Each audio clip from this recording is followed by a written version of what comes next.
Eh bien bon, je vous redis bonjour à toutes et tous. Bienvenue à la médiathèque protestante du Stift pour cette troisième conférence de notre cycle autour de la guerre des paysans, que nous vous proposons donc en parallèle de notre exposition qui s'intitule « Avec son sang couleur de rose, la guerre des paysans en Alsace, une guerre de religion, point d'interrogation ». Et c'est le point d'interrogation qui est important dans ce sous-titre. Et nous sommes très heureux d'accueillir ce soir Georges Bischoff, à qui cette exposition doit beaucoup. La première partie de son titre, son plan général, sa partie consacrée au chapitre de saint Thomas dans la Révolution de 1525, ainsi qu'une partie de son iconographie, sont d'une manière ou d'une autre liées aux réalisations de Georges Bischoff sur l'un de ses sujets de prédilection, et pour lequel nous le recevons ce soir. Vous le savez toutes et tous, je pense, vous savez qui est Georges Bischoff, mais il convient de le rappeler pour nos futurs auditeurs qui nous écouteront sur Internet. Georges Bischoff est alsacien et historien, d'une part médiéviste et d'autre part historien de l'Alsace, de tout étant totalement articulé dans son travail. Depuis sa thèse consacrée à la puissance temporelle de l'abbaye de Nuremberg dans la deuxième partie du Moyen-Âge, il ne cesse d'explorer ce que les historiens appellent donc le bas Moyen-Âge, les 14 et 15e siècles, avec un prolongement jusqu'au début de la Renaissance en Alsace et au-delà. Il a ainsi mené toute sa carrière d'enseignant-chercheur à l'Université de Strasbourg, il a enseigné de 1984 à 2011, et il a été directeur de l'Institut d'histoire du Moyen-Âge jusqu'en 2013. Sa bibliographie est magistrale, et même s'il me limitait à citer ses travaux sur le sujet qui nous occupe ce soir, la liste en serait impressionnante. C'est vous dire si l'ensemble de ces travaux en font l'un des historiens majeurs de l'Alsace, plusieurs histoires de l'Alsace, écrites soit en solo, soit en collectif, auxquelles on peut rajouter son provocateur pour en finir avec l'histoire de l'Alsace, paru en 2015, plusieurs ouvrages sur Grunwald et le Rotable, deux monographies autour de la gastronomie alsacienne, vous le savez sans doute, et des volumes collectifs s'intéressant aussi à l'imaginaire historique de l'Alsace, et évidemment donc les révoltes au tournant des 15e et 16e siècles, avec son lettre libre de 2011, la guerre des paysans, l'Alsace et la révolution du Boutchou, et plus récemment, le dictionnaire sous sa direction, un dictionnaire de la guerre des paysans, 1525 en Alsace et au-delà. Tous ces livres que je vous évoque, vous pouvez les trouver sur la table de notre partenaire historique, la librairie Oberlin, donc n'hésitez pas à passer sur le stand à la fin de la conférence. Et il nous présente ce soir sa nouvelle pierre à cet édifice remarquable, intitulée « Ils veulent être libres, la révolution de 1525 entre Vosges et Jura ». Et nous le remercions très chaleureusement, et pour cette présentation, et pour ses différentes contributions à notre exposition. Bonne conférence, et merci beaucoup Georges.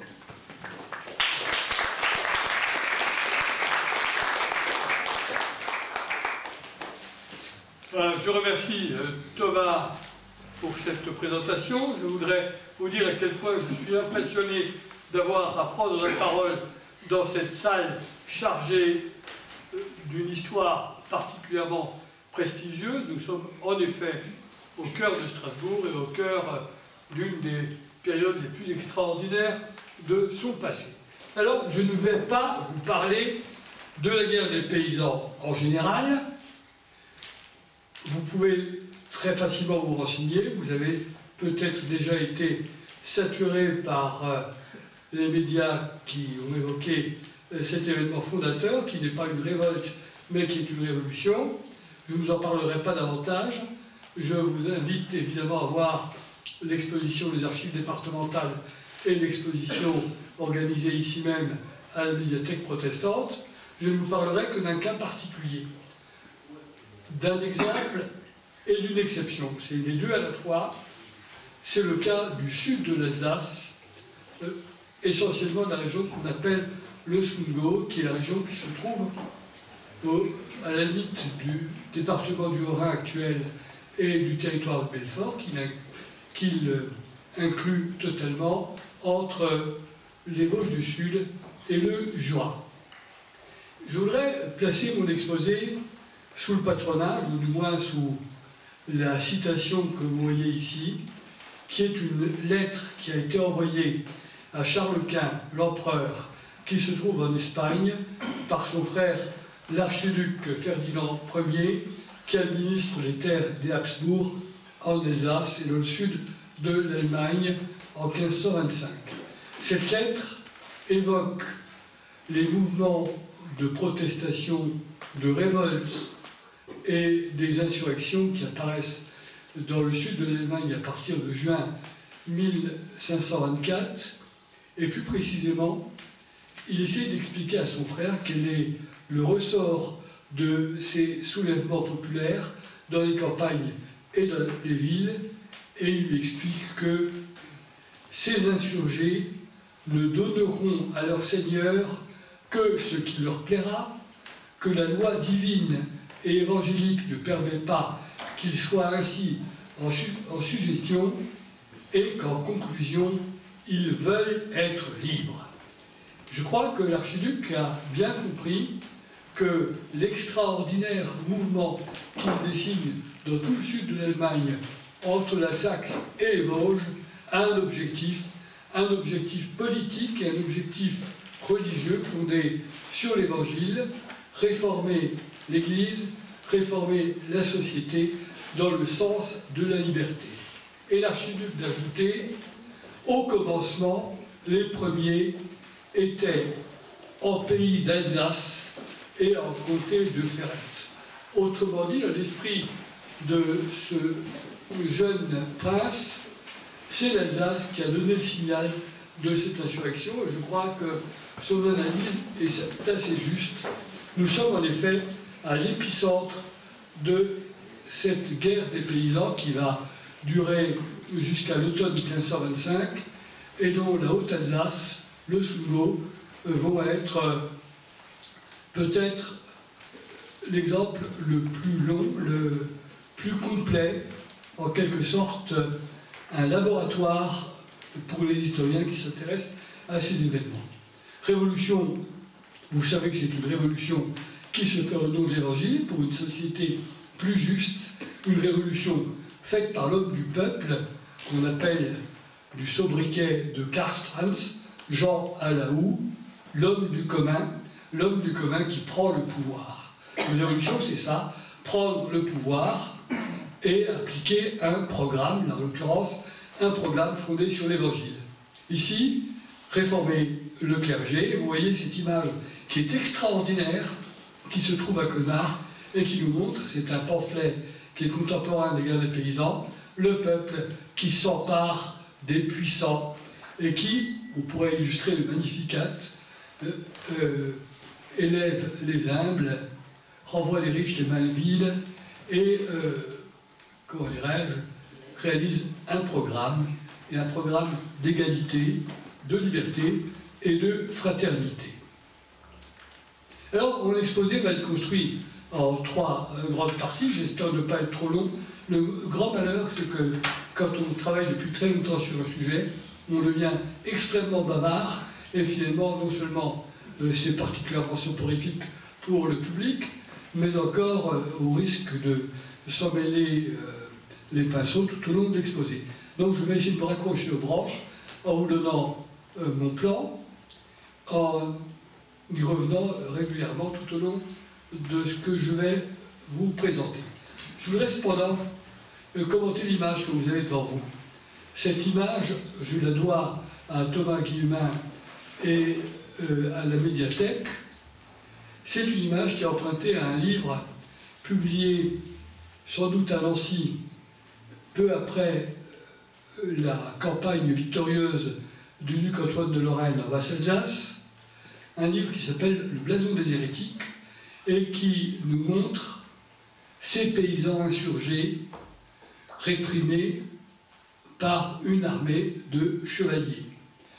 Cette image n'était totalement inconnue et c'est grâce à une enquête assez fouillée que nous avons faite qu'on en a retrouvé un exemplaire qui se trouve à la bibliothèque du fils de Christophe Colomb à Séville, en Espagne.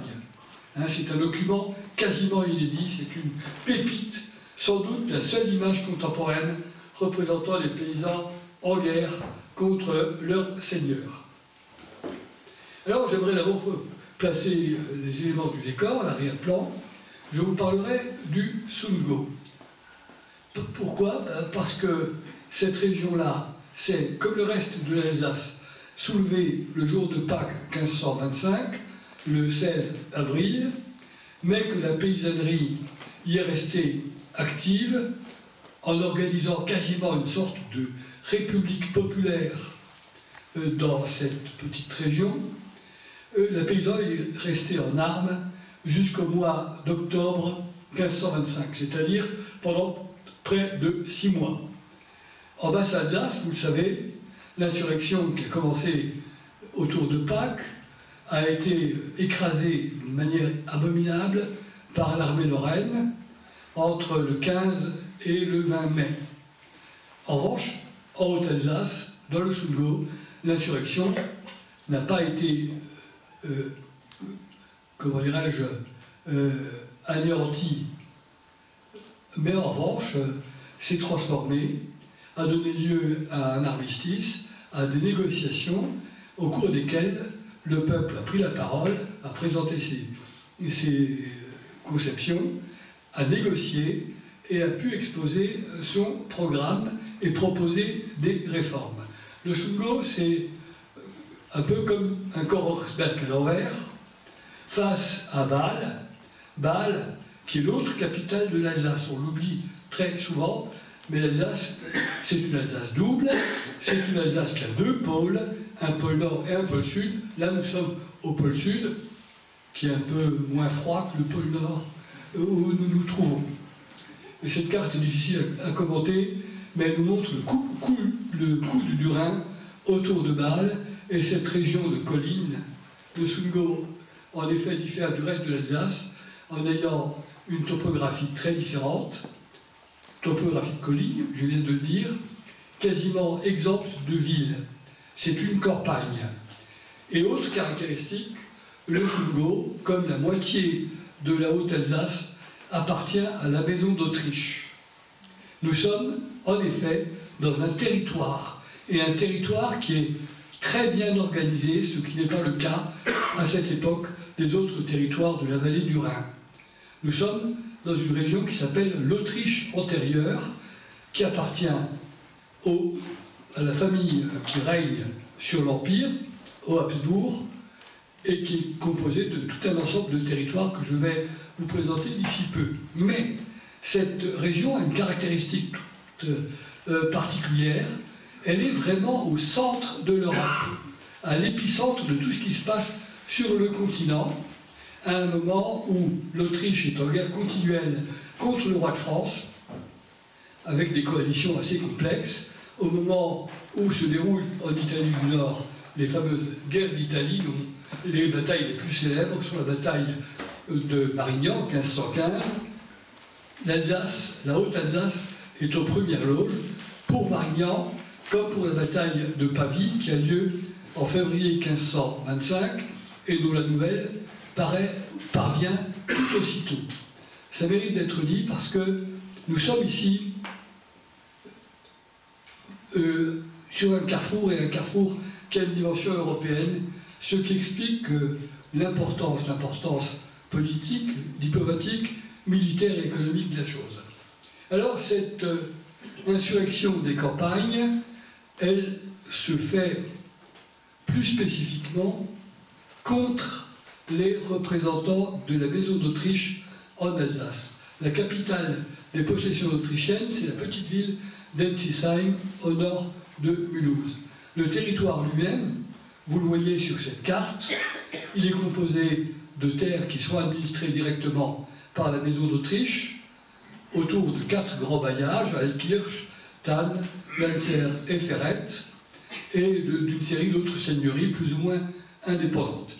Je le répète, c'est très important, c'est un ensemble territorial beaucoup plus avancé, beaucoup mieux organisé que le reste de l'Alsace.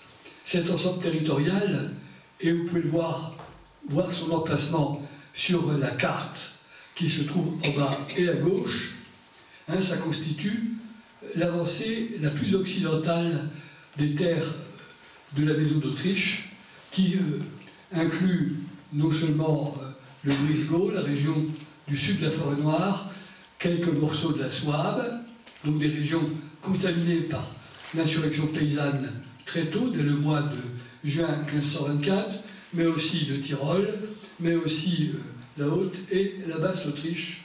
J'en passe, je ne vais pas vous faire un cours de géographie.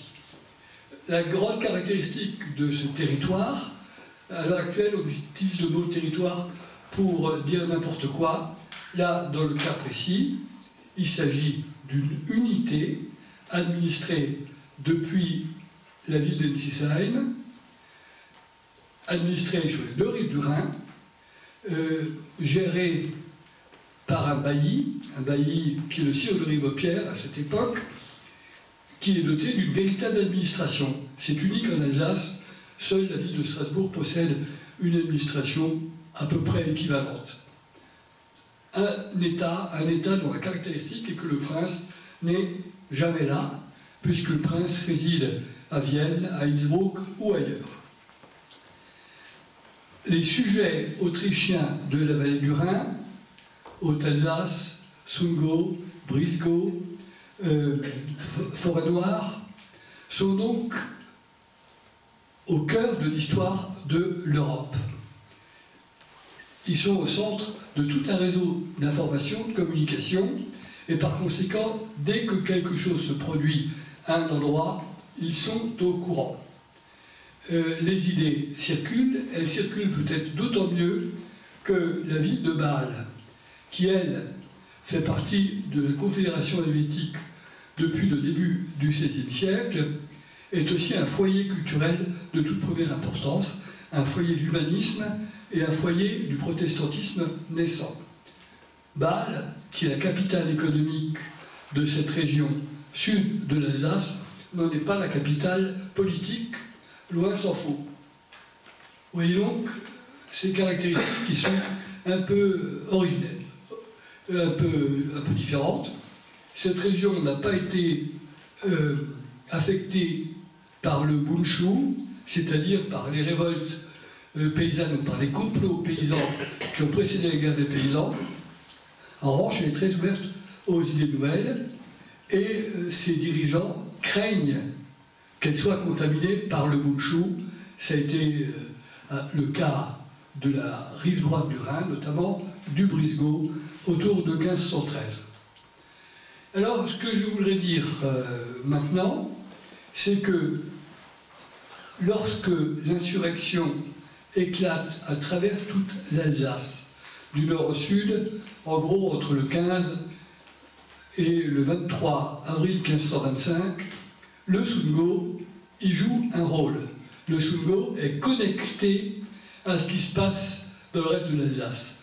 La carte de gauche nous permet de dire que l'insurrection est programmée, que les paysans de Basse-Alsace, ceux de Molsheim, ceux de Borchmünster, ceux de la région de Luxembourg, agissent en parfaite concertation avec ceux du Sud. C'est un exemple assez extraordinaire d'une solidarité ou d'une unité au sein de cette région. C'est la seule fois, je crois, que les Alsaciens ont agi d'une manière presque unanime et concertée. C'est un peu contraire au clivage géographique que j'évoquais tout à l'heure, mais c'est une réalité. L'Alsace insurgée, en avril-mai 1525, c'est la dernière région d'Allemagne à s'être soulevée. Et lorsque l'Alsace se soulève, d'abord, c'est sans doute l'ensemble le plus cohérent qui se soit soulevé, et qui se soit soulevé en se réclamant explicitement des 12 articles dont un exemplaire magnifique se trouve au sous-sol de ce bâtiment. Donc, en récapitulant, l'Alsace est la dernière région allemande qui se soulève, c'est celle qui se soulève autour d'un programme, ce qui est d'autant plus révolutionnaire, et elle se soulève du nord au sud, en incluant aussi bien les régions qui sont très morcelées que cet ensemble très cohérent qu'est le sud de l'Alsace, les territoires appartenant aux Habsbourg. Alors, je ne vais pas entrer dans les détails des modalités de soulèvement, mais on pourrait évoquer les circonstances exactes. On sait que les paysans, contrairement à ce qui s'est passé en Basse-Alsace, où les premiers mouvements ont commencé autour des monastères, qui ont été pillés et qui ont servi de foyer à des hordes qui se sont développées et organisées, dans le Sundgau, c'est un peu différent. Le soulèvement a lieu dans des villages, directement dans des villages, souvent en s'emparant d'une église, ou des biens d'un curé, ou d'un établissement ecclésiastique. la bande s'est formée autour d'un village qui a un rôle très important, le village de Absheim, qui se trouve au nord-est de Mulhouse et qui est une sorte de nœud routier. Le choix de ce site est important parce que c'est l'endroit où traditionnellement se réunissaient des troupes en armes lorsqu'il fallait partir en guerre en campagne contre les Suisses ou contre d'autres ennemis. Donc un choix délibéré, une intention géopolitique très nette et une intention qui consiste très vite à se mobiliser en armes. Alors les chroniqueurs ont retenu le mot d'ordre qui avait été poussé par les premiers insurgés. Ce mot d'ordre était « Volher Irlandsknecht », aux armes citoyens, c'est comme ça qu'on pourrait le traduire. Et l'un des meneurs cités par la chronique est un certain Mathis Nitzart, un habitant, un paysan du village d'Eschensider, mais en réalité, le mouvement s'est fait de manière beaucoup plus nette, beaucoup plus unanime, et c'est immédiatement traduit par une organisation très structurée. Organisation très structurée qui a consisté d'abord à prêter serment aux 12 articles. C'est important parce que c'était une façon de se parjurer par rapport au serment prêté à l'archiduc, au prince, mais c'était aussi une manière de se solidariser d'une manière très solide. On se prête serment et on essaie de faire prêter serment aux villages voisins en organisant des espèces de tournées ou de manifestations.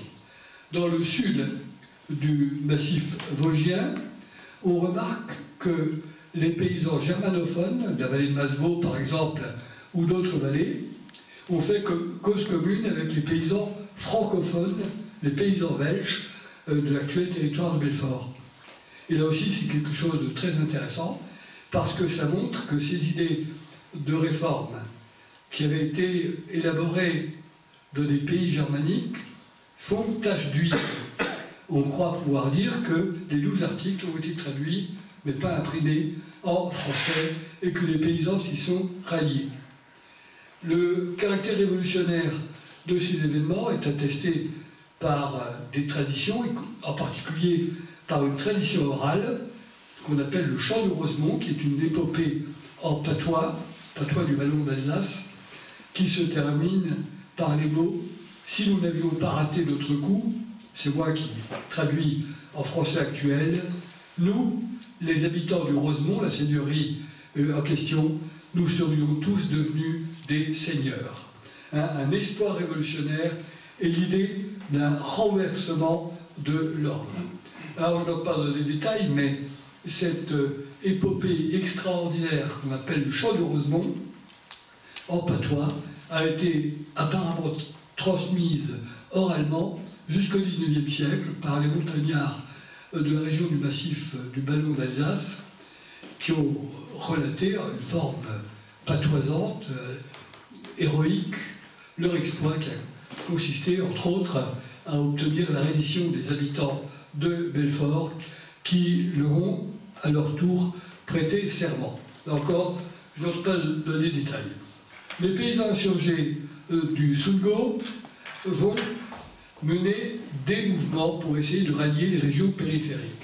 Et on peut dire que entre, en gros, le 1er mai et le 25 mai, la bande qui est dirigée par un paysan illettré qui se nomme Heinrich Wetzel va réussir l'exploit de fédérer tout l'ensemble de cette campagne.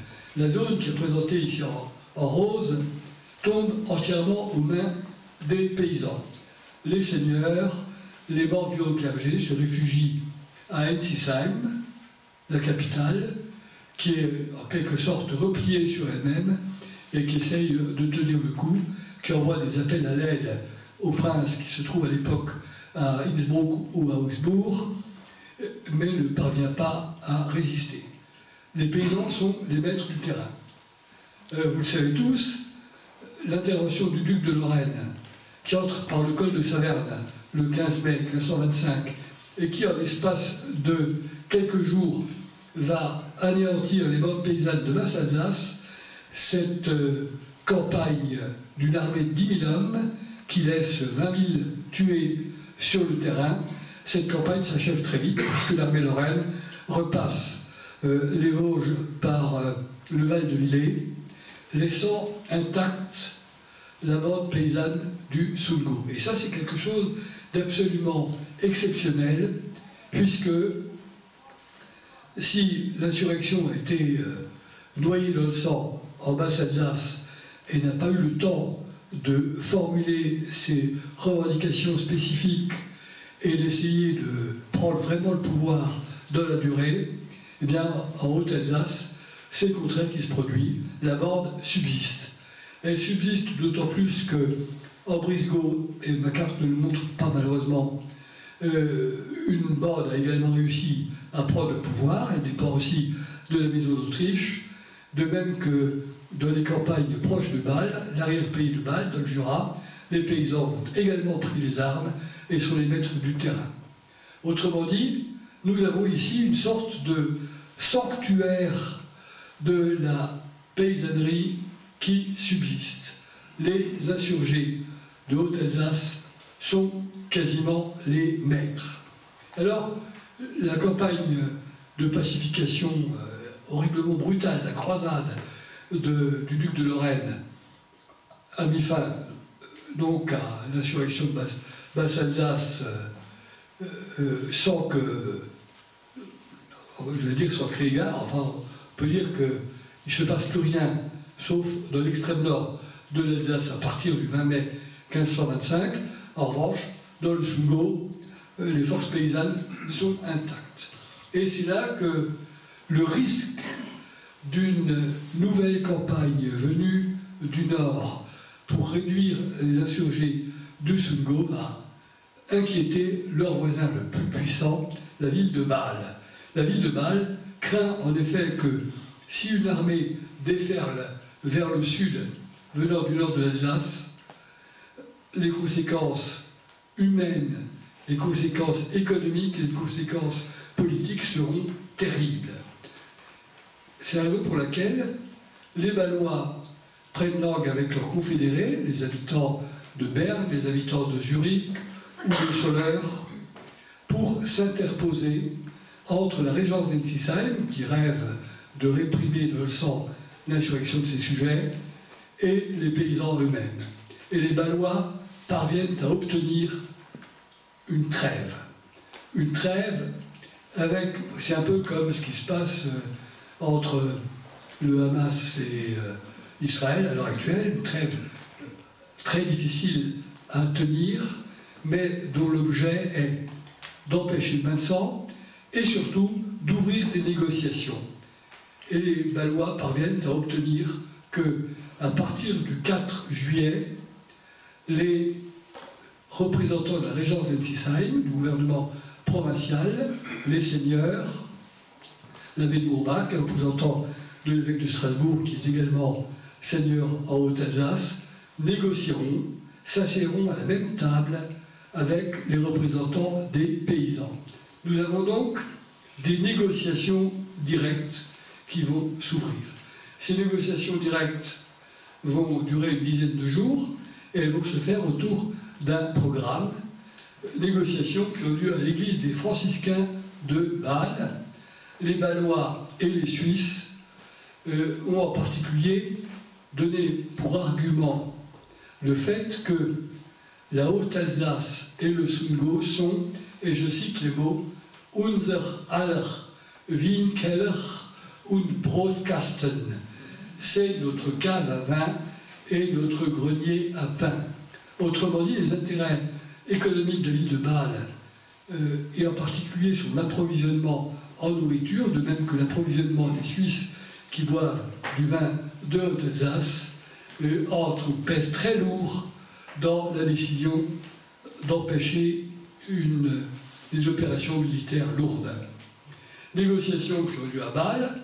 Bâle, comme Strasbourg d'ailleurs, a eu à faire face à la révolte de ses propres sujets dans ce qu'on appelle les bailliages ruraux, et finalement leur a donné satisfaction en négociant avec eux, en particulier en acceptant des innovations en matière religieuse et en mettant fin à la servitude qui existait dans les seigneuries baloises.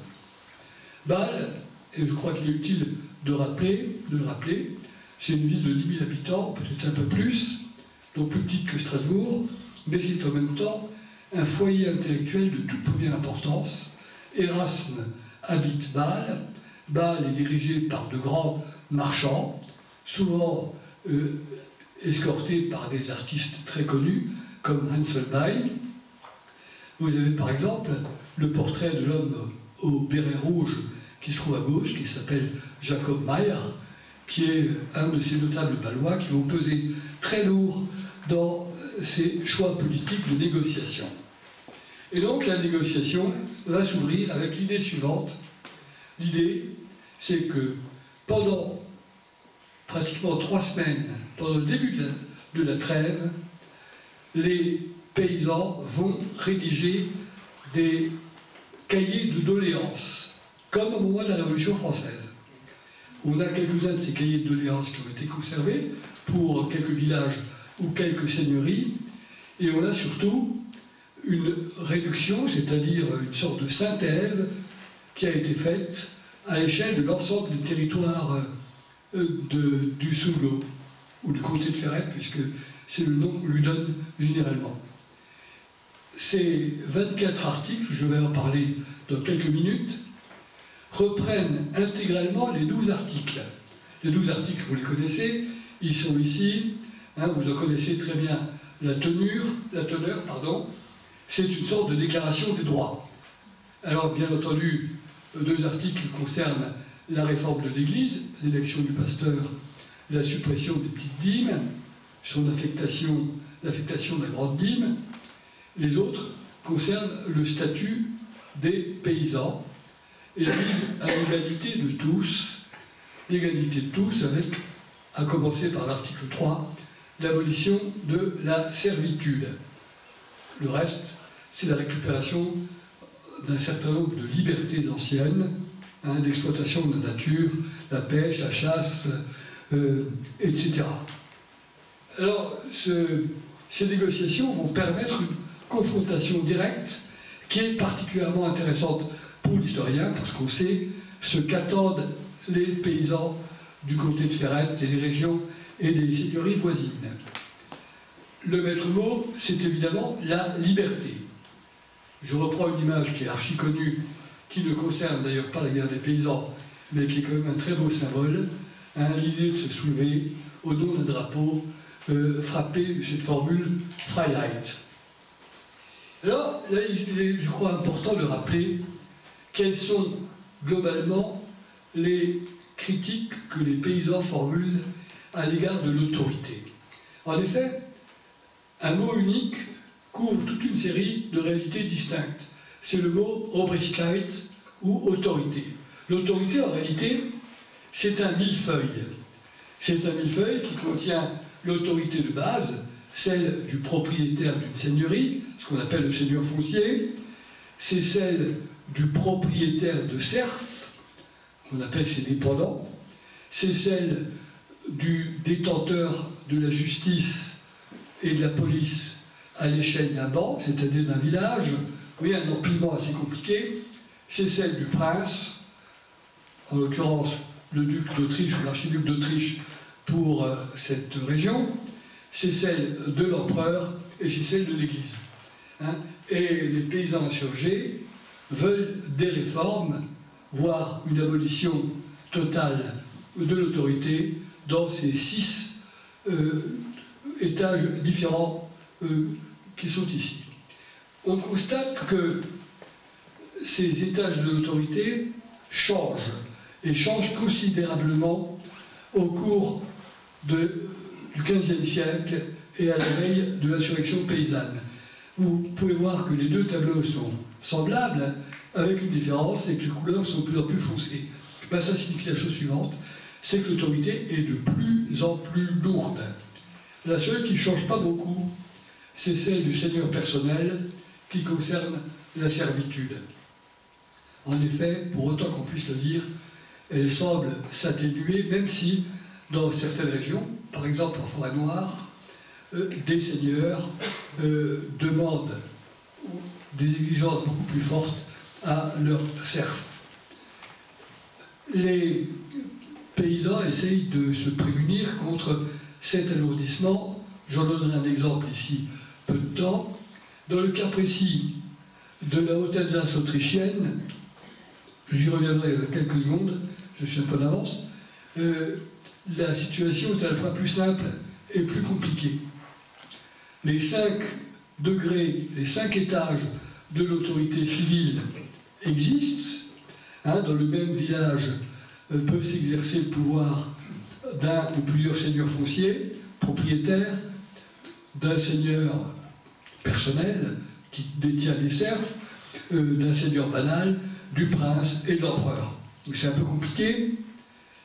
Et puis il y avoir toutes sortes de différences absolument énormes d'un village à l'autre. Il m'est impossible d'entrer dans les détails. Les paysans peuvent être tenanciers, peuvent être serfs, peuvent être sujets, peuvent être fidèles de l'Église catholique, qui se trouve tout au sommet de cette pyramide. Toujours est-il que, face à l'alourdissement du pouvoir seigneurial ou du pouvoir princier, les paysans ont pris l'habitude de se défendre ou de faire le gros dos. Et tout au long du XVe siècle, et surtout du XVIe, on assiste, au début du XVIe, pardon, à des bras de fer continus entre seigneurs et paysans. Alors ça peut être des manifestations locales, ça peut être des refus de faire des corvées, ça peut être encore beaucoup plus la rédaction de coutumes, des enquêtes de tout genre. Par exemple, dans une vallée un peu encaissée qui appartient à l'abbé de Bourbach, les paysans, en 1516, se révoltent contre l'impôt qui leur est exigé. Ils se révoltent au nom de quoi? Eh bien, ils brandissent un texte dans lequel seraient consignées depuis toute éternité des coutumes qui en font des hommes libres. Ces coutumes, ils les appellent Jura et Libertates. C'est une espèce de catalogue de droits extraordinaires qui font que ces paysans-là, dans ces 2 ou 3 villages au pied du col de Bussan, prétendent être quasiment libres dans tous les domaines. Par exemple, dans ces droits et coutumes d'Oneren, ils disent nos seigneurs n'ont pas le droit de nous imposer le Borvin. Le Borvin, c'est l'obligation d'acheter pendant 3 semaines, 6 semaines au courant de l'année le vin vendu par le seigneur. Donc c'est une sorte de monopole.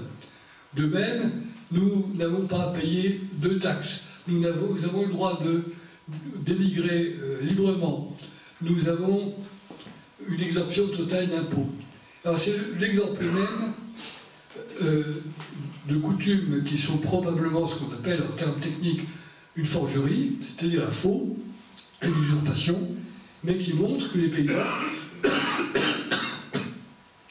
sont capables de se défendre en invoquant des coutumes qui sont plus ou moins anciennes ou des usages qui peuvent être des usages par usurpation.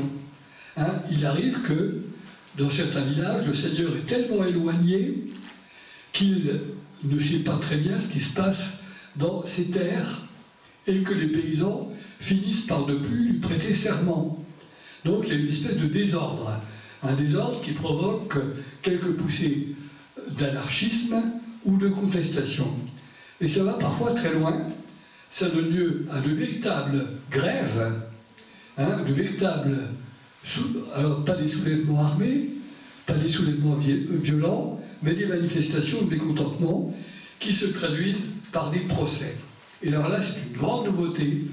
Dans la deuxième moitié du XVe siècle et au début du XVIe siècle, on voit se développer un nombre incroyable d'affaires portées en justice. La justice s'alourdit, la justice s'éloigne. Cette juridiarisation de la société, c'est un phénomène qui rend compte justement de ces contestations continuelles. J'en dirai un mot dans quelques secondes.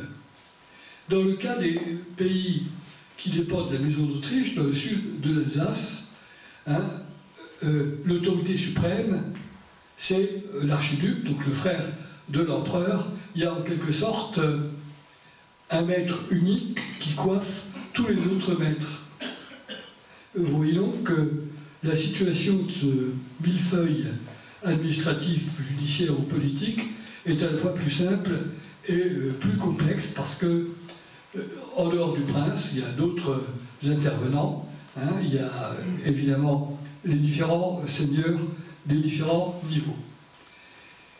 Pour compliquer les choses, il y a bien entendu le problème de la conjoncture, c'est-à-dire de la situation économique du moment. J'ai dit que les différents pouvoirs s'alourdissaient. Ça tient en grande partie à une évolution des structures et ça tient en grande partie à l'importance de la conjoncture. La conjoncture économique, c'est le rythme des saisons qui s'exprime par des variations des prix. Variation des prix, vous avez ici le prix des céréales en Alsace entre, en gros, le début du XVe siècle et 1525. Et vous voyez que les fluctuations sont très violentes. Quand il y a une mauvaise récolte, pour pouvoir semer l'année suivante, il faut que les paysans puissent disposer de suffisamment de grains. Or, la mauvaise récolte a pour effet de faire augmenter le prix des céréales et oblige les paysans, d'une part, à se serrer la ceinture, ils n'ont pas de stock, et d'autre part, à essayer d'acheter des grains ailleurs et de s'endetter. Et on constate que parmi les raisons qui expliquent les fureurs paysannes avant 1525, l'augmentation des prix et l'endettement paysan sont un ressort continuel. Par exemple, entre 1516 et 1518, ou 1515 et 1518, les prix ont quasiment triplé ou quadruplé. Si les prix triplent et quadruplent, il va de soi que pour pouvoir tenir le coup, les paysans vont être obligés d'acheter des grains à ceux qui en ont, c'est-à-dire aux principaux rentiers du sol, et vont être obligés de s'endetter. L'endettement paysan, c'est en grande partie une des raisons des colères qui s'expriment. En 1525, cependant, les années ont été relativement bonnes. Il n'y a donc pas de connexion directe entre le mouvement des prix et l'endettement à court terme et l'insurrection. L'insurrection de 1525, elle se fait à froid et essentiellement pour des raisons religieuses ou idéologiques. Là encore, je pourrais peut-être y revenir. La pression seigneuriale augmente d'une manière considérable. Elle affecte plus directement les paysans que les bourgeois. Les bourgeois, en effet, disposent de franchises, de libertés, de privilèges qui font que leurs impôts sont fixés, sont plafonnés une fois pour toutes, et la pression princière est beaucoup plus légère. En revanche, pour la paysannerie, si vous avez à la fois de mauvaises récoltes avec une augmentation considérable des prix, si vous avez au même moment, pour des raisons politiques européennes, une augmentation des impôts, eh bien, on arrive à un mécontentement qui va croissant. Ceci s'exprime en grande partie par l'entrée en scène de prêteurs de tout genre, et par toutes sortes de spéculations. Là encore, j'ai bien le temps d'en parler. Mécontentement qui s'exprime. En 1524, l'archiduc Ferdinand, qui est un blanc-bec, qui a 22 ans, qui vient d'obtenir le gouvernement des terres autrichiennes d'Allemagne, se rend en visite officielle dans la vallée du Rhin et rencontre ces sujets lors d'une réunion qui a lieu à Brisac. Il rencontre en particulier ces sujets privilégiés, c'est-à-dire les habitants des villes qui ont obtenu des franchises de sa part, et la rencontre des sujets de l'Autriche et de l'archiduc donne lieu, de la part des sujets, à une sorte de cahier de doléances ou à la présentation de plaintes. Plaintes que vous voyez ici, qui s'expriment sous la forme de 9 articles que voici et qui sont des réponses à l'alourdissement du pouvoir que je venais rapidement de décrire. Et c'est là que, qu'entre lignes de compte, comment dirais-je, un phénomène qui est presque un phénomène de mondialisation. J'ai dit tout à l'heure qu'en 1519 avait été élu empereur Charles d'Espagne, roi d'Espagne, petit-fils de l'empereur défunt Maximilien, Charles qui prend le nom de Charles V ou de Charles Quint. Pour être élu empereur, le roi d'Espagne a eu besoin de soudoyer les 7 princes électeurs et il a emprunté de l'argent, d'une somme absolument colossale, 900 000 florins, aux banquiers allemands et particulièrement à la famille des Fugger d'Augsbourg. Vous voyez la scène qui présente Fugger en compagnie d'un de ses comptables dans un bureau. Pour pouvoir rembourser cette somme colossale empruntée aux banquiers, Charles Quint va être obligé de recourir à de nouveaux impôts ou de trouver des expédients. Alors, quels sont les expédients? Un premier expédient consiste à monnayer des privilèges à ses propres créanciers. Par exemple, il donne aux Fugger des concessions minières, il leur donne en hypothèque des seigneuries, sachant bien entendu que les hommes d'affaires qui vont bénéficier de ces concessions vont essayer de les rentabiliser au maximum. Et par un système de cascade, ces hommes d'affaires deviennent des seigneurs et vont essayer de gagner le plus d'argent possible pour rembourser leur mise de fonds initiale. Alors ce travail se traduit évidemment par une pression plus lourde. Le même empereur est en guerre contre le roi de France, François Ier. Comment faire la guerre à l'échelle de toute l'Europe? La guerre se fait avec des armées de mercenaires que l'on paye grassement. Elle se fait avec des armes nouvelles qui coûtent extrêmement cher pour pouvoir payer les mercenaires, les lansquenets en particulier, pour pouvoir les projeter en Italie ou dans le nord de l'Europe, pour pouvoir acheter des canons qui coûtent des sommes fabuleuses. Là encore, une solution, l'impôt. Donc les impôts augmentent d'une manière tout à fait considérable et ça se traduit sur le terrain par un mécontentement toujours plus grand. Alors c'est de ce mécontentement que vont sortir les fameux 24 articles que les paysans du Sungo vont essayer de négocier avec leur maître lors des pourparlers de Bâle en juillet 1525. Ces 24 articles interprètent les 12 articles de Memmingen, mais les complètent par une quantité d'articles spécifiques. Je prends l'article 10 des 12 articles qui se trouvent au sous-sol ici. Le 10e article, c'était « Nous nous plaignons du fait que d'aucuns, en l'occurrence nos seigneurs, se sont appropriés des prés ou des champs qui appartenaient à la communauté. Les seigneurs récupèrent des terres jusqu'à présent à usage collectif. De même, ils multiplient les règlements, le droit de couper du bois dans les forêts, le droit de faire paître des troupeaux, etc. Donc voilà une réalité qui s'exprime en termes généraux. Dans le cas des 24 articles du Sungo, on va beaucoup plus loin. Nous voulons récupérer les communaux, champs et prairies qui appartenaient de tout temps à la communauté, c'est presque la même formulation, mais que certains se sont appropriés, ont clôturé et ont transformé en étangs. Alors là, on a un exemple précis. Que font les seigneurs qui récupèrent des terres? Ils les utilisent pour se lancer dans des opérations spéculatives qui consistent à élever des carpes et à les vendre au marché. J'y reviendrai dans quelques secondes, mais vous verrez que c'est quelque chose qui rend bien compte de la politique, comment dirais-je, menée notamment par la Maison d'Autriche.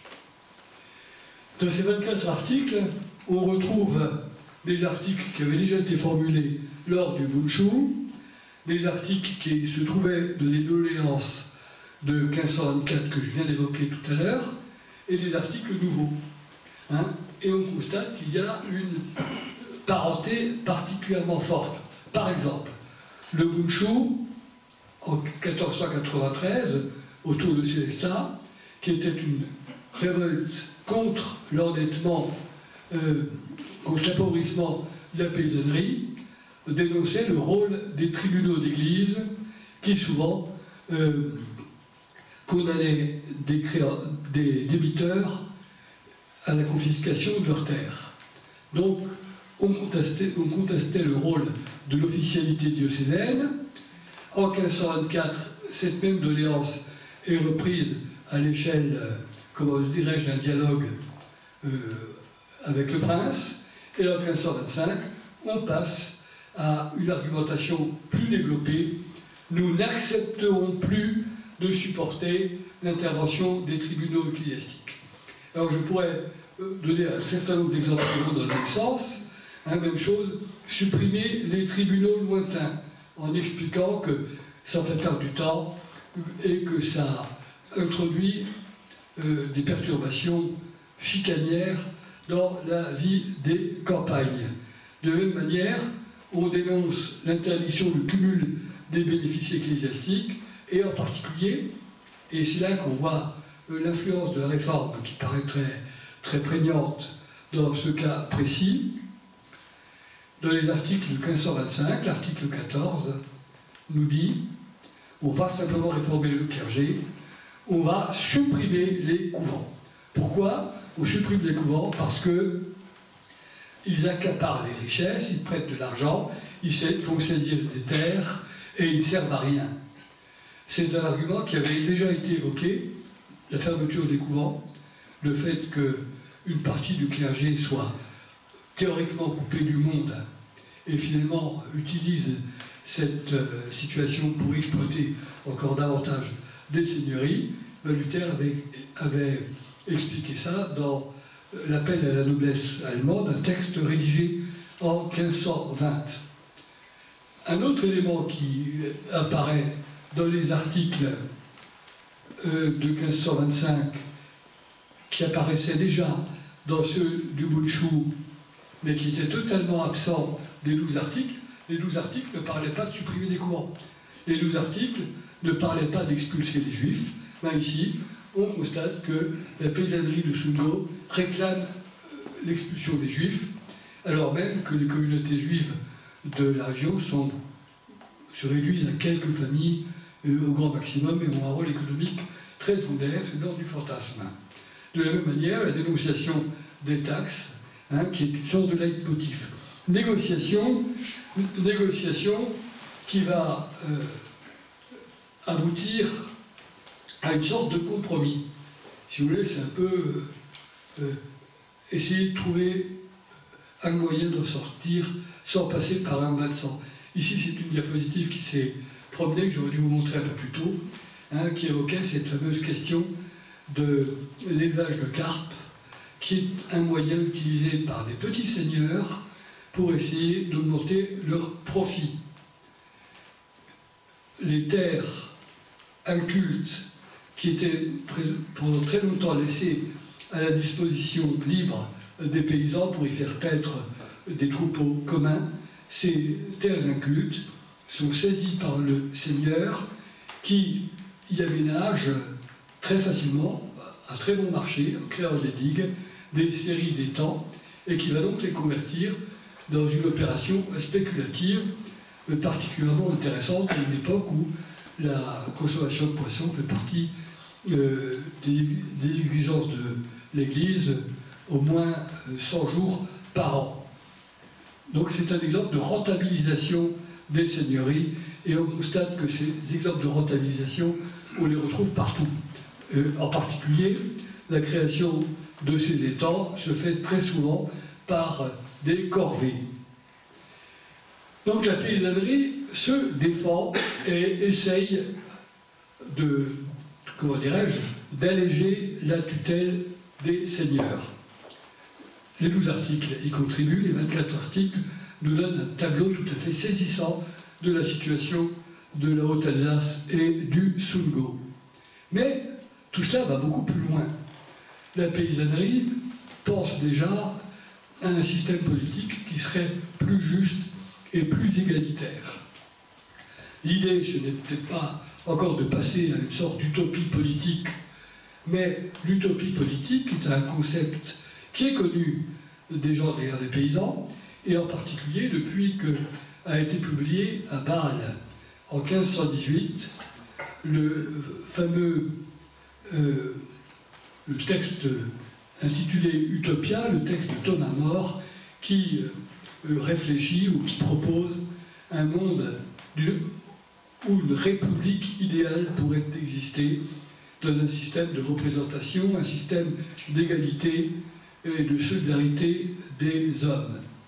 Nous avons ici une gravure qui représente l'utopie telle qu'elle figure sous forme d'une sorte d'île idéale d'un monde politique égalitaire sur le frontispice de la première édition bâloise du livre de Thomas More. Un projet politique. Le projet politique, à vrai dire, il était esquissé par l'ensemble de la paysannerie alsacienne au début du mois de mai avant l'intervention lorraine. En effet, dans la première décade du mois de mai, le chef suprême des paysans alsaciens, Erasme Gerber de Molsheim, avait réuni à Molsheim un congrès au cours duquel ont été représentées les 13 principales bandes de la région. C'est un événement tout à fait exceptionnel, unique dans l'histoire de l'Alsace, où le peuple a décidé spontanément de réunir des États généraux qui ont mis au point un règlement militaire commun et qui ont proclamé leur intention de vivre dans l'Évangile et de s'y tenir. C'est quelque chose d'assez exceptionnel. En revanche, dans le cas de la paysannerie insurgée du Sundgau, on va beaucoup plus loin dans les revendications. Je vous en donne quelques extraits, mais qui me paraissent, je crois, très révélateurs. Dans les 24 articles, alors on ne demande pas de faire disparaître la tutelle des seigneurs, mais on propose d'unifier comment dirais-je, par exemple les amendes. Une des idées intéressantes, prenez l'article 15, comme la ville d'Ensisheim est la capitale du Sundgau, que les amendes ne dépassent pas le plafond de 10 livres, alors que dans le reste du pays, en beaucoup d'endroits, le tarif est supérieur à 10 livres, nous exigeons qu'on assimile les amendes à ce qui a cours à Ensisheim.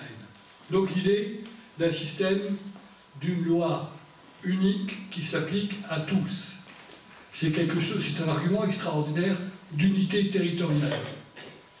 De la même manière, en matière d'impôts décidés au sein des États, c'est-à-dire de l'Assemblée, de la noblesse, du clergé et des villes, on décide là aussi que la répartition des charges doit être plus juste, que la contribution de la campagne ne doit pas être supérieure à celle de Thann ou des autres villes. Enfin, les paysans de Haute-Alsace demandent qu'ils puissent participer aux délibérations des assemblées qui élisent, qui votent l'impôt et qui mobilisent des troupes en cas de guerre. Il y a une volonté de partager le pouvoir. C'est quelque chose d'absolument important. L'idée selon laquelle le peuple est le premier concerné par toutes les décisions qui peuvent être prises par le pouvoir, par conséquent, que le peuple a droit à des parcelles, voire a droit à l'exercice du pouvoir. J'insiste, c'est très très important. C'est une idée très moderne et qui se fonde sur un principe de droit, qui est un principe du droit romain, qui est le principe suivant: ce qui concerne tout le monde doit être discuté et réglé par tout le monde. Ça va très loin, à la limite c'est presque comment dirais-je, un projet démocratique. Alors, cette prise de parole du peuple des campagnes, cette négociation particulièrement âpre, on peut imaginer la scène, hein, on a quelques comptes-rendus qui nous disent comment ça se passe. Les paysans arrivent en masse avec leur cahier de doléances à Bâle, ils sont 300 à débarquer à Bâle, ils arrivent dans l'église des franciscains, au bout de la nef, il y a un bureau où se trouvent les représentants des seigneurs et du prince qui doivent négocier avec eux. Vous voyez donc la confrontation, une manifestation syndicale, si je puis dire, face aux représentants du patronat. C'est une image qui vaut ce qu'elle vaut, mais je crois qu'elle rend bien compte de cette situation, de cette espèce d'épreuve de force et d'attente particulièrement forte de la part de la paysannerie et des sujets de la maison d'Autriche. Alors, les négociations elles-mêmes, elles vont aboutir à des contre-propositions des représentants de la noblesse, du clergé et du pouvoir central, contre-propositions qui, en règle générale, disent la chose suivante: c'est pas à nous de prendre la décision, il faut remonter au prince. Donc on se défausse. Autrement dit, en dernier ressort, on ne va pas régler ces questions à l'échelle locale, mais on attend que l'archiduc fasse les arbitrages. En gros, on sollicite le pouvoir jupitérien contre le pouvoir horizontal local. Les Suisses essayent de proposer un compromis. Alors ce compromis, on va l'envoyer à l'archiduc pour qu'il prenne position, et ce compromis, c'est quelques réformes, quelques réformettes, par exemple, supprimer les petites dîmes, faire quelques tout petits aménagements de surface, mais en gros, le but de l'opération, c'est essentiellement de maintenir une situation de trêve. On est au cours de l'été 1525, les paysans ont leurs activités agricoles qui les mobilisent, par conséquent qui les démobilisent en matière de contestation, et on assiste à une sorte de retombée de l'insurrection. On fait confiance à l'archiduc qui pourra peut-être faire quelques réformes. L'archiduc, en revanche, n'a pas du tout l'intention de le faire, et il prépare des troupes en secret pour essayer de rétablir l'ordre par la force. Il essaie de rétablir l'ordre, il prépare des troupes, et le 21 août 1525, au moment où la trêve aurait dû être renouvelée, des troupes parties d'Ensisheim et de Rouffach attaquent les villages les plus proches du Sundgau et font mine de vouloir lancer une grande opération de rétablissement de l'ordre. Le même phénomène se produit au sud de l'Alsace avec des mercenaires recrutés en Franche-Comté. C'est donc le début d'opérations de police et d'une sorte de répression. C'est la raison pour laquelle le chef suprême des paysans insurgés, Heinrich Schwetzel, proclame une nouvelle insurrection. Et on assiste donc à une deuxième insurrection du Sundgau qui va se traduire par, d'une part, une tentative de s'emparer d'une ville pour se fortifier et pour, comment dirais-je, obliger l'adversaire à faire un siège qui lui coûterait très cher et qui serait obligé d'abandonner. Cette manœuvre échoue. Heinrich Schwetzel fait appel aux confédérés suisses pour qu'ils lui apportent une aide militaire. Cette aide militaire arrive, mais les confédérés suisses refusent de l'engager plus avant et de la lancer dans la mêlée. Le résultat, c'est qu'on assiste à des opérations, à des mouvements de troupes, à des opérations de guérilla qui, très souvent, donnent lieu à des raids de proximité comme ceux qui sont qui sont définis ici. En désespoir de cause, une partie des paysans décide de se soumettre, et c'est ce qui est acté lors d'une rencontre qui a lieu à Offenbourg le 18 septembre, au cours de laquelle les paysans décident de déposer les armes. Alors ils ne les déposent pas tout de suite, ils continuent à se battre pendant quelques semaines, puis progressivement l'insurrection s'effiloche et disparaît, étant suivi très vite par le rétablissement de l'ordre. Rétablissement de l'ordre et répression. Rassurez-vous, j'approche de la fin de mon exposé. Répression. Alors, on ne peut pas dire que le sud de l'Alsace a été ramené à l'ordre par des opérations guerrières aussi brutales et aussi sanglantes que ce qui s'est passé en Alsace du Nord, ou en Souabe, ou en Franconie. Il empêche qu'on peut penser que quelques centaines, voire quelques milliers de paysans, hommes, femmes, enfants, vieillards, ont été massacrés, en grande partie en prenant la fuite en direction de Bâle, où ils ont été assez mal accueillis, hein, et on a assisté à des désordres assez épouvantables.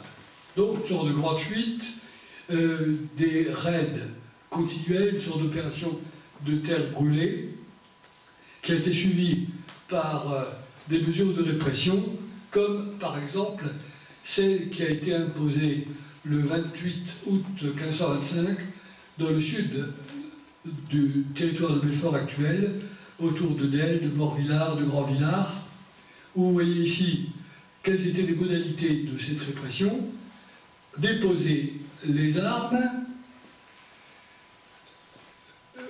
ou détruire les fortifications paysannes. Il y en avait qui a été reconstruite, y compris la petite ville de Grand-Villars, qui était une ville forte. Et enfin, dénonciation des principaux coupables dont les biens seront confisqués, les maisons détruites. Dans le cas précis, ici, on explique qu'à l'emplacement de la maison du meneur du village en question, on construira une colonne à la hauteur d'un homme sur laquelle on fera inscrire le jour et l'année de ce traité, donc de ces mesures de répression particulièrement rudes. On assiste très vite à la mise en place d'une répression judiciaire, mais qui va se prolonger pendant 4 ou 5 ans, et qui va être mise en place par un tribunal d'exception, une cour d'assises, appelée Malefitzgericht, qui se tient à Ensisheim et qui va condamner, essentiellement condamner à mort, les meneurs qui n'ont pas réussi, évidemment, à fuir et à se réfugier, en particulier en Suisse. Nous avons ici, sur cette carte, la localisation des principaux meneurs qui ont été exécutés, qui sont de l'ordre d'une soixantaine dans le Sundgau. Cette localisation permet de mesurer l'ampleur du mouvement, son extension géographique, et ça montre que c'est quelque chose de très spectaculaire. À cette répression judiciaire, par la main du bourreau, après des jugements, alors, comment dirais-je, très spectaculaires, des exécutions publiques, on assiste à d'autres types de sanctions. C'est d'abord évidemment la recherche de tous les dommages qui ont été causés en vue de faire rembourser par les communautés paysannes les pillages des monastères. Je n'en ai pas parlé pour l'instant, ou les dégâts qui ont pu être portés à des châteaux, mais il y a très peu de châteaux qui ont été affectés, dans le cas précis, par la colère paysanne, mais aussi une sorte de répression administrative, une répression sous la forme à la fois de règlements, de règlements qui, par exemple, stipulent la remise des armes des paysans. Alors, ce n'est pas le cas d'une manière systématique, qui oblige évidemment les communautés paysannes à dénoncer les meneurs quels qu'ils soient, qui prévoit la saisie des biens découpables, mais aussi des fuyards considérés comme coupables, et surtout le paiement d'amendes. Alors il y a des amendes individuelles et des amendes collectives. Et en matière d'amendes collectives, les règlements qui vont être multipliés par l'imprimerie prévoient des amendes standards. Je m'explique, on va exiger des paysans de tous les foyers, c'est-à-dire de toutes les familles, en gros 4 ou 5 personnes, de tous les chefs de famille, une somme forfaitaire de 4 ou de 6 florins, ce qui représente en gros l'équivalent de 2 mois de travail. Et l'ensemble des sujets autrichiens, sauf quelques exceptions ou dérogations, va être obligé de payer cette amende. Alors, qu'est-ce que ça représente? Eh bien, ça représente une très grande victoire de la part du pouvoir et de l'administration autrichienne. Ça va en effet permettre de mettre en place une administration fiscale unitaire, de prélever cette taxe ou cette amende dans l'ensemble des seigneuries. Seigneuries directement administrées par l'Autriche, seigneuries données en fief, que sais-je encore. C'est une manière pour le souverain de renforcer sa souveraineté sur le peuple des campagnes. Le volet réglementaire de toutes ces mesures va aussi permettre d'unifier des règlements à l'échelle de toute la province et va donner une importance tout à fait particulière à l'administration.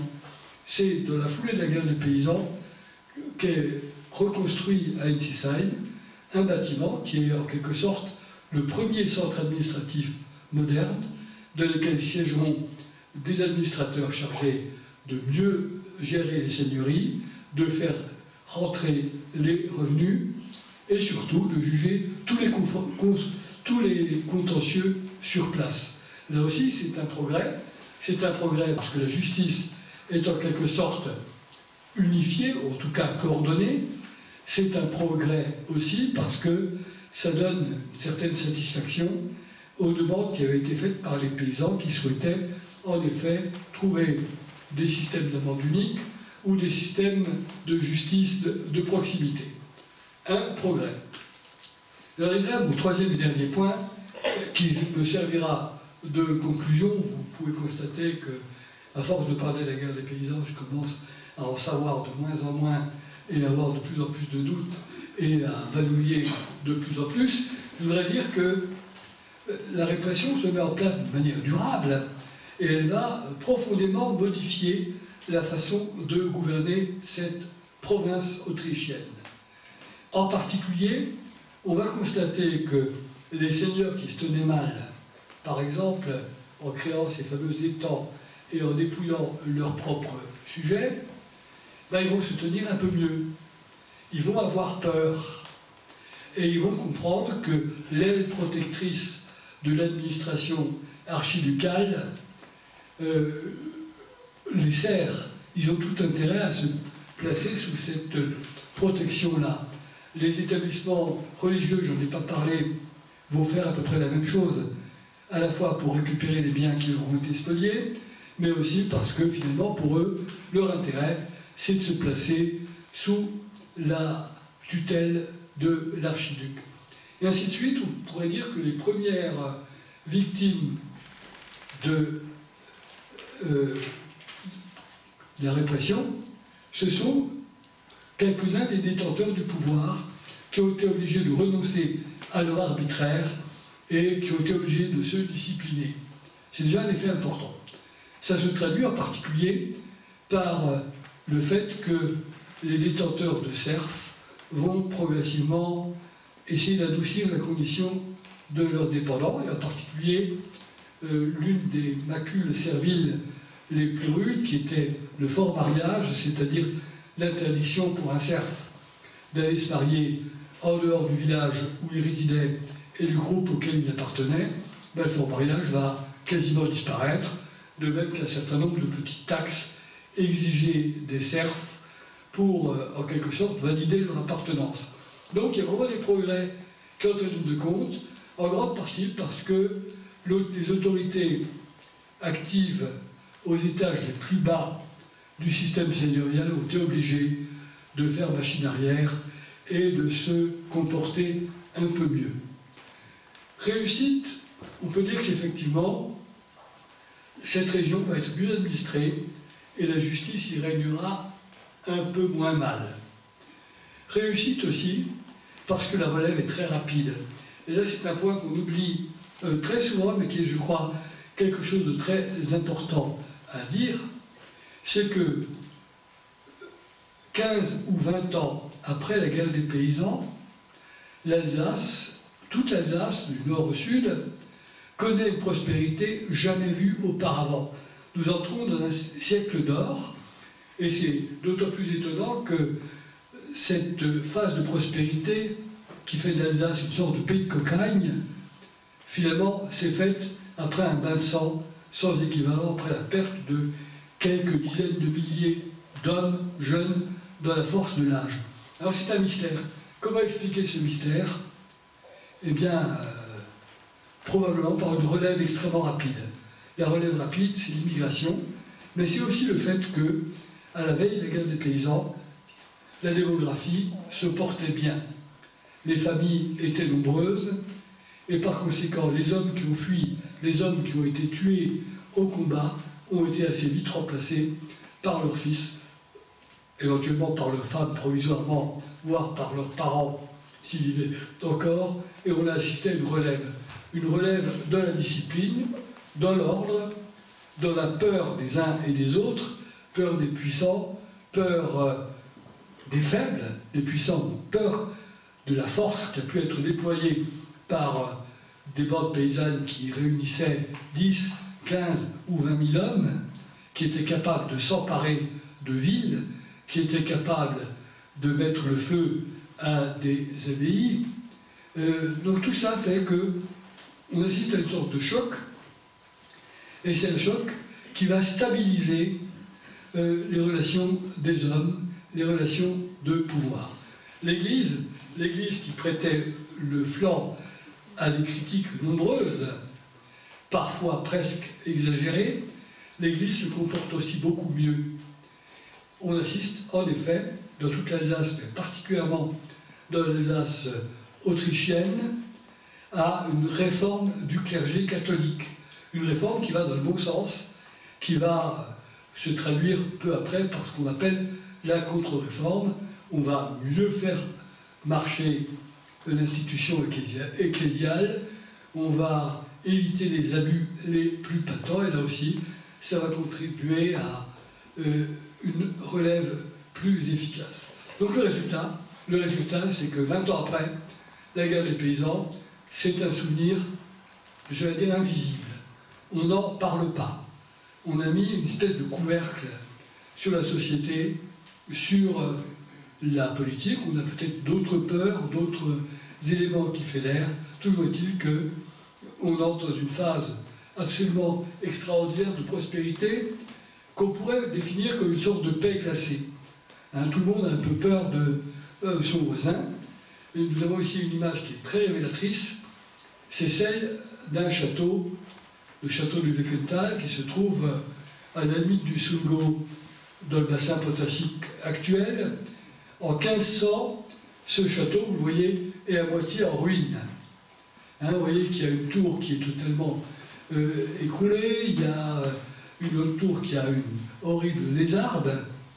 Bien, ce même château, nous le voyons après la guerre des paysans.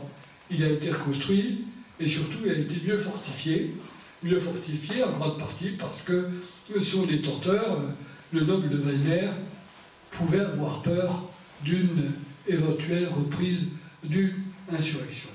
Donc une sorte de paix armée, une paix froide, et cette paix froide va un peu comme la guerre froide que nous avons connue à l'époque des 30 Glorieuses, être une espèce de gage de stabilité. La guerre des paysans a laissé très peu de traces en Haute-Alsace, comme elle en a laissé très peu en Basse-Alsace. Il n'empêche que la ville d'Ensisheim a été la seule ville appartenant à la Maison d'Autriche à résister. Elle abritait en effet la quasi-totalité de la noblesse qui s'était réfugiée, et elle a réussi à éviter un siège de la part de la paysannerie. Ben, cette ville d'Ensisheim a, au moment de l'insurrection, renforcé ses remparts, ses murailles, et a couronné son travail lorsque l'insurrection a été terminée par le réaménagement de la porte d'entrée de cette ville en direction de l'île face à un pont. Et à cette occasion a été sculptée l'inscription que vous voyez ici, dont on possède un fragment, en rappelant que cette porte a été refaite en 1525, au mois de mai, à l'époque de l'insurrection de la paysannerie, in der Bauerischen Aufruhr, sous le règne de l'archiduc Ferdinand et de l'empereur Charles Quint. C'est un des rares vestiges qui a été conservé de ces événements.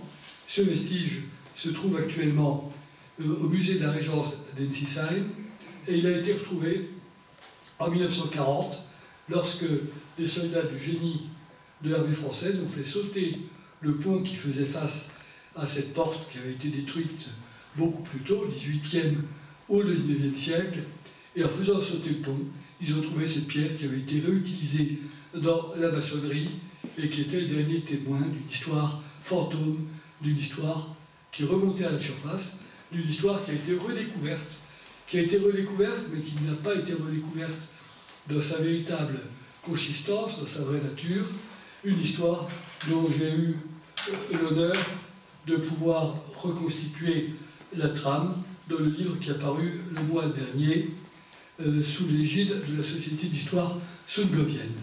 Voilà, je pense que j'ai à la fois dit beaucoup trop peu et beaucoup trop, et que je suis à votre disposition, d'abord pour vous remercier pour votre patience extraordinaire, et d'autre part pour répondre éventuellement à des questions, si vous avez des questions à poser.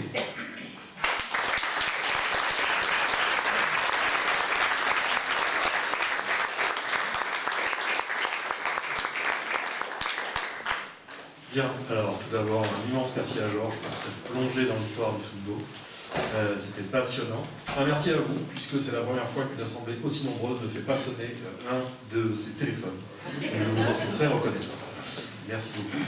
Et donc je vais faire circuler le micro pour les questions que vous pouvez poser à Georges Bischoff dès maintenant.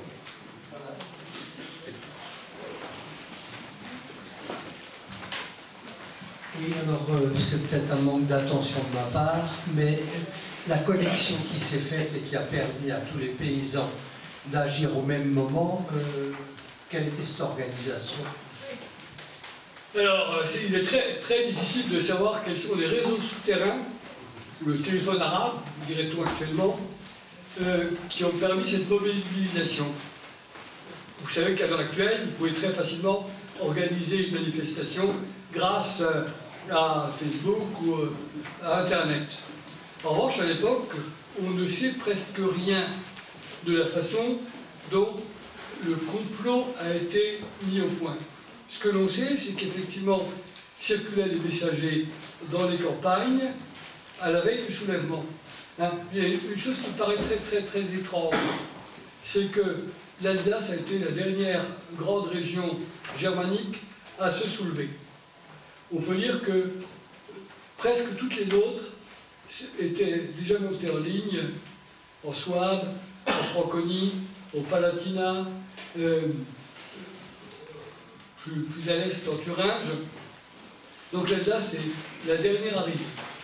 Mais elle est la dernière arrivée avec cette ampleur inconnue par avant de 200 km du nord au sud.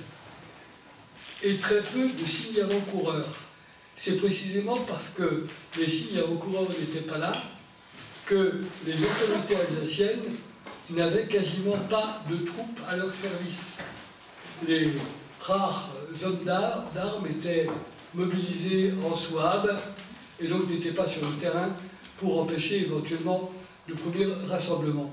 Ça, c'est quelque chose de tout à fait important.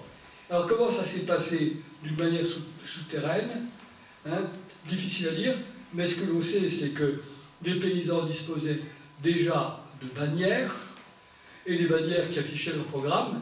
Dans le Sungo, on peut penser que la plupart des bannières, qui étaient blanches et or, portaient une croix, simplement la croix du Christ, ou bien l'inscription Jesus Christus. Le réseau qui a permis cette mobilisation, ça peut être des prédicateurs errants, et on en a quelques-uns qu'on a interceptés, donc qui allaient porter la bonne parole. Ça peut être des notables qui se connaissaient, hein, de village en village, par proximité, les gens qui avaient l'habitude de se retrouver. On connaît l'exemple de la constitution d'une des bandes du sud du Ballon d'Alsace, la bande de Chaux, la bande du Rosemont, et on sait très bien qu'elle a été réunie par son chef, qui s'appelle Jean-André de Chaux, qui, pendant 3 jours et 3 nuits, est allé prévenir ses affidés, de façon que, très vite, 500 hommes soient mobilisés en armes autour du chef-lieu de cette seigneurie. Donc c'est un exemple. Donc vraiment, il y avait des agents qui circulaient, et nous avons cette extraordinaire lettre d'Erasme Gerber, le chef suprême de l'insurrection, qui écrit au Schultheiss de Marlenheim, si mes souvenirs sont exacts, pour lui dire « on va te donner le signal », et il utilise cette expression extraordinaire. Il dit, alors je traduis en français actuel, hein, le jeu de force, ou l'épreuve de force, va commencer, tiens-toi prêt. Et pour dire épreuve de force, il utilise le terme de Strebkatze. Strebkatze, c'est un exercice sportif qui consiste pour deux équipes à tirer sur une corde pour faire tomber l'équipe adverse. Cette image, elle apparaissait tout à l'heure dans mon montage, je ne l'ai pas commenté, où on voit effectivement une tour qui est ébranlée, c'est une image qui date de 1531, par 2 équipes qui tirent sur la corde. Donc on peut penser vraiment que l'organisation était remarquable. Remarquable, mais il y a quand même eu des couacs. Je vous ai dit que la bande du Sungo, la bande de Haute-Alsace, était isolée du reste des bandes alsaciennes pour la raison suivante, c'est qu'elle était éloignée de la bande la plus proche, celle de Borstmünster, par à peu près 45 km. Il y avait un trou dans la raquette, si je puis dire. Il manquait, et la carte que j'aurais dû commenter, la carte qui montrait les différents foyers de l'insurrection, n'en faisait pas apparaître autour de Colmar. On sait qu'à Colmar, il avait été prévu de rassembler les troupes pour former une troupe colmarienne, et cette troupe apparemment a raté son coup, hein, que ces instigateurs, les comploteurs ont été soit démasqués, soit se sont dégonflés. Donc un trou qui fait que la bande du Sungo est isolée. Elle est aussi isolée par le fait que plus au sud se trouve la Franche-Comté, qui est farouchement catholique, qui appartient aussi à la Maison d'Autriche à ce moment-là, et que du côté de l'ouest se trouve le duché de Rennes, sur lequel on peut difficilement compter, parce que c'est lui qui a réprimé l'insurrection plus au nord. Merci. Alors, pardon, je vais vous repasser la parole, c'est le micro marche. Georges a cité un certain nombre de documents dans sa conférence, donc les 12 articles, hein, dont vous pouvez découvrir un exemplaire très rare que nous conservons dans les collections de la bibliothèque, une édition strasbourgeoise qui n'a pu conserver qu'à 3 exemplaires sur Terre. Donc c'est un document rarissime et très important, genre je l'ai très bien expliqué. Et aussi plusieurs lettres d'Erasme Gerbert sont dans l'exposition. Donc si vous n'êtes pas encore venu, n'hésitez pas à venir jusqu'à vendredi prochain pour découvrir ces différents documents. Vous avez une question par ici? Je rebondis sur le trou de la raquette que vous évoquiez et je me posais la question si le duc de Lorraine, pourquoi n'est-il pas venu dans le sud-Gau alors qu'il avait en quelques 15 jours décimé jusqu'à Chervillers tous les paysans, enfin toutes les... Alors, mon interprétation est la suivante. Au point de départ, lorsque le duc de Lorraine, Antoine de Lorraine, qui est le champion du catholicisme contre l'expansion des idées luthères dans son duché, le duc de Lorraine, ayant appris que les paysans germanophones du plateau lorrain commençaient à s'amasser et à former une bande, le duc de Lorraine avait sans doute pour intention de ne faire qu'une opération de police. Le duc de Lorraine n'avait pas d'armée importante. Il a évidemment mobilisé ses vassaux et une partie de ses sujets, mais il était capable, au mieux, d'avoir à son service 1 millier ou 2 milliers d'hommes capables de porter des armes. Donc l'opération de police aurait sans doute été une espèce de tournée sur le plateau lorrain et ça se serait arrêté là. Mais il se trouve que le frère du duc de Lorraine, qui s'appelle Claude de Guise, qui est au service de François Ier, est, en avril 1525, chargé par François Ier, ou plus exactement par la régente Louise de Savoie, de défendre la frontière est du royaume de France. Le comte de Guise a à sa disposition 10 000 soldats, les meilleurs soldats du royaume de France, parce que depuis la bataille de Pavie en Italie, le royaume de France vit dans la crainte d'une invasion venue des Pays-Bas ou venue d'Allemagne. Et lorsque le duc de Lorraine fait savoir à son frère que les paysans sont en train de se rassembler au nord de la Lorraine, le comte de Guise comprend ce n'est pas seulement les hérétiques luthériens qui se préparent, c'est une invasion pilotée par Charles Quint. Et de ce fait, il décide de faire une opération de guerre préventive, croyant que le royaume de France va être attaqué par les impériaux. Et il le croit d'autant plus que les paysans eux-mêmes prétendent être mandatés par l'empereur pour réformer l'Empire ou pour réformer la seigneurie. Donc il y a une espèce de contresens sur ce que sont les attroupements paysans dans le Westrich, et c'est à la suite de ce contresens que le comte de Guise vient renforcer la petite armée de son frère Antoine de Lorraine, et qu'avec 10 000 soldats, les meilleurs soldats disponibles en Europe à cette date, des cavaliers, mais aussi, surtout, majoritairement, des lansquenets allemands, beaucoup sont sans doute alsaciens, qu'il a entré en force en Alsace, qu'il a effectivement empêché des renforts paysans de rejoindre Saverne, où s'étaient massées la plupart des bandes de Basse-Alsace, et que, à la suite d'un concours de circonstances très difficile à expliquer, ce qui était une opération de police ou d'intimidation s'est transformé en hécatombe abominable. Et le duc de Lorraine a aussitôt proposé à ses troupes de revenir le plus vite possible en Lorraine, pour 2 raisons. La première raison, c'est qu'une opération de guerre avec 10 000 hommes, c'est très compliqué à organiser et ça coûte très cher. Plus de 8 jours, ça aurait été une ruine abominable pour le duc de Lorraine. Et d'autre part, parce que la régente Louise de Savoie a contesté le fait que le comte de Guise s'était aventuré et avait dégarni sa propre frontière. C'était une faute de la part du comte de Guise. Donc Louise de Savoie a rappelé les troupes françaises en direction de la Champagne. Hein. Mais, dans cette manœuvre de retour en Lorraine, le chemin le plus court, c'était de passer par le Val de Villers ou par la vallée de Sainte-Marie-aux-Mines.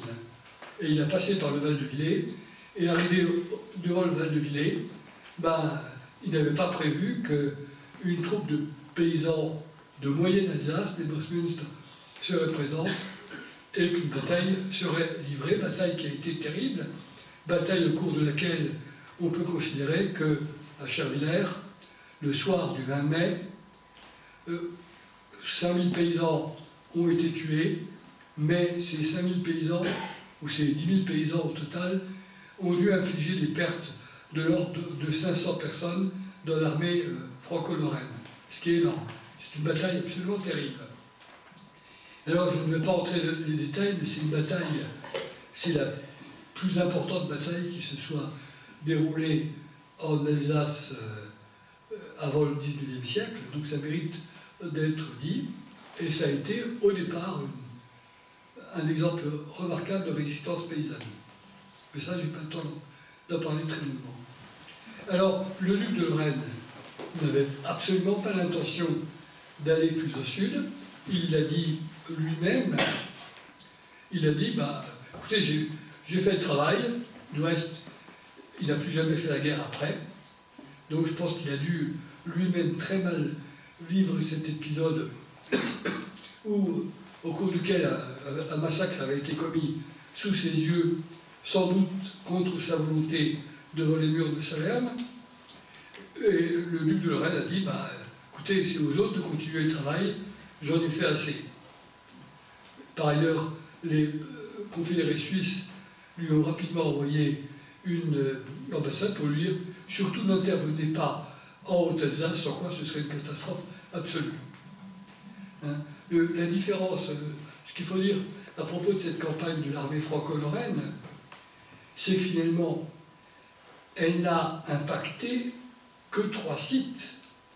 C'est-à-dire que même si le village de Lupstein a été incendié, même si le village de Chervillers a été détruit, même si un massacre abominable a eu lieu à Saverne, il n'y a pas eu d'impact dans les campagnes, où il n'y a eu que quelques petits dégâts collatéraux.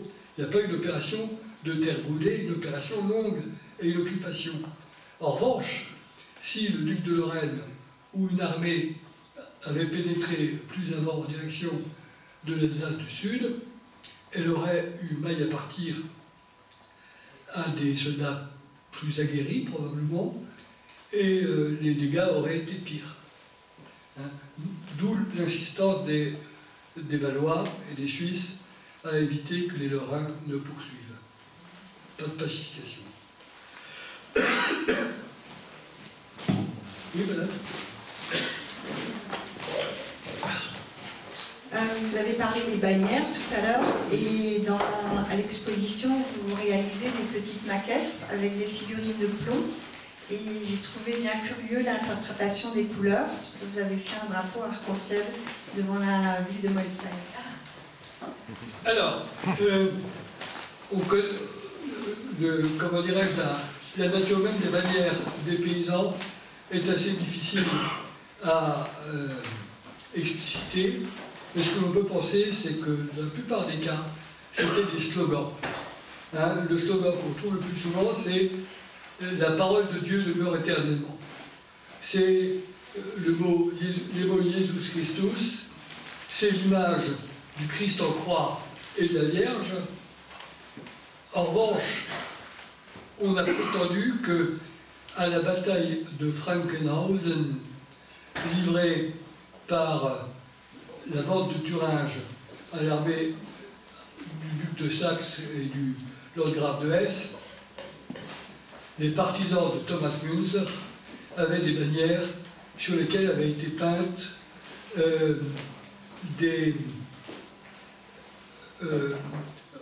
l'arc-en-ciel. Un arc-en-ciel, une référence biblique bien connue pour l'avènement d'un monde nouveau. Alors, moi j'ai imaginé qu'il aurait été possible que le Christ ressuscité ait pu figurer sur des bannières. Et quand on pense au Christ ressuscité, on pense évidemment au Christ du retable d'Isenheim, hein, qui sort de son tombeau dans une sorte de halo extraordinaire rouge, et je pense que ça aurait pu être un beau thème d'une bannière. On sait que les bannières étaient peintes par des artistes renommés, enfin des peintres professionnels. On ne se contentait pas de faire appel à un peintre de village. Donc j'ai pensé que ce serait cohérent. On sait par exemple que Mathis Grunewald, dont le véritable nom semble être Mathis Nittard, aurait pris parti pour les paysans en 1525. C'est une hypothèse qui a été évoquée. Personnellement, je n'y crois pas, mais c'est quand même possible. Et on sait qu'il avait peint une bannière au cours de son existence, quelques années avant la guerre des paysans. Donc, ces histoires de bannières, c'est intéressant. Enfin, ça montre à quel point ces signes de ralliement ont une signification particulièrement grande. Hein, une bannière, c'est une étoffe, c'est une soie de 2 mètres sur 2 ou plus, hein, c'est quelque chose de très grand, et ça permet de fédérer des gens, ça peut servir effectivement de point de ralliement. Il y aura, dans le dictionnaire de la guerre des paysans, j'ai commis un article bannière dans lequel j'évoque tout ça. Quant à la présence du soulier à lacets comme symbole de la paysannerie, on sait qu'il apparaît sur des bannières des paysans du Bunchu en 1502, en 1513 et en 1517. Il n'est pas sûr que les paysans de 1525 l'aient utilisé. Bon, mais enfin ça reste possible.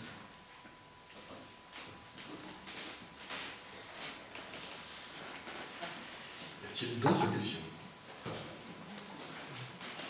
Bon. Eh bien, s'il n'y a pas d'autres questions, il me reste encore à remercier Georges Bischoff pour cette brillante conférence.